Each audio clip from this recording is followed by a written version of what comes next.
دن پہلے محمد رسول اللہ صلی اللہ علیہ وسلم نے مجھ سے یہ کہا تھا، اے ابو بکر، عمر فاروق کے اوپر کیا گزر رہی ہوگی؟ اس کی جوان بیٹی بیوہ ہو گئی ہے، خریش کا انتقال ہو گیا ہے، عمر فاروق کے لیے ہمیں کچھ سوچنا چاہیے۔ اب میں اپنے ساتھ عمر فاروق کی بیٹی کا نکاح کرنے کو تیار ہوں، اس لیے ابھی عدت گزر جانے دو، اس کا معاملہ ختم ہو جانے دو، میں خود عمر سے بات کروں گا اور میں عمر کی بیٹی حفصہ سے نکاح کر لوں گا۔ میں نے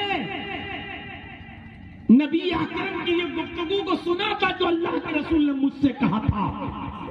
میں چاہتا تھا کہ میں آپ کی بیٹی سے نکاح کر لوں، لیکن نکاح کی خواہش محمد رسول اللہ مجھ سے کر چکے تھے، حفصہ کے ساتھ نکاح کی، اس لیے میں یہ کیسے خواہش کر لیتا اور ہاں کیسے کر دیتا کہ نہیں میرے ساتھ کرو، جبکہ اللہ کے نبی کہہ چکے ہیں کہ میں حفصہ سے نکاح کروں گا۔ تو جب مجھ سے کہہ چکے اور مجھے معلوم تھا نبی کا ارادہ، تو اس لیے میں ہاں تو کہہ نہیں سکتا تھا، اور نہیں اس لیے نہیں کہا کہ ڈائریکٹ منع کر دینے سے کہیں تمہیں تکلیف نہ ہو جائے۔ میں نے نہیں اس لیے نہیں کیا کہ پہلے اللہ کے رسول صلی اللہ علیہ وسلم پیغام دیں یا آپ کا ارادہ بدل جائے اور آپ بعد میں نکاح نہ کرنا چاہیں، تو جب نبی اکرم کا ارادہ بدل جائے گا، اگر وہ نکاح نہیں کرنا چاہیں گے تو پھر میں آپ کی بیٹی سے نکاح کر لیتا، اس لیے میں نے منع بھی نہیں کیا۔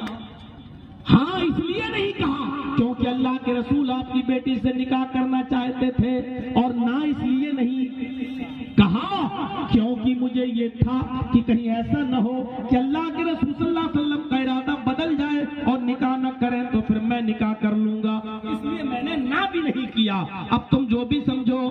فرمایا حضرت عمر فاروق نے، آئے ابو بکر، تو تم مجھے اتنا بتا دیتے کہ اللہ کے رسول صلی اللہ علیہ وسلم آپ کی بیٹی سے نکاح کرنا چاہتے ہیں تو پھر میں کیا تم سے ناراض ہوتا؟ حضرت ابو بکر صدیق نے فرمایا، یہ راز اللہ کے رسول نے صرف مجھے بتایا، کسی اور سے ذکر نہیں کیا تھا، یعنی آپ نے اپنا ارادہ مجھ سے ظاہر کیا تھا اور کہا تھا عدت پوری ہو جانے دو میں حفصہ سے نکاح کر لوں گا، تو یہ راز نبی کا میں جانتا تھا اور میں نہیں چاہتا تھا کہ اللہ کے رسول کے کسی راز کو فاش کروں، اللہ کے رسول صلی اللہ علیہ وسلم کے کسی راز کو کسی دوسرے کے سامنے فاش کروں، اس لیے میں نے نبی کے راز کو نہیں بتانا چاہا، فاش نہیں کرنا چاہا۔ اس حدیث کو سامنے رکھیے تو کتنے مسئلے نکلتے ہیں اس حدیث سے۔ پہلا مسئلہ تو یہ نکلتا ہے کہ اگر کوئی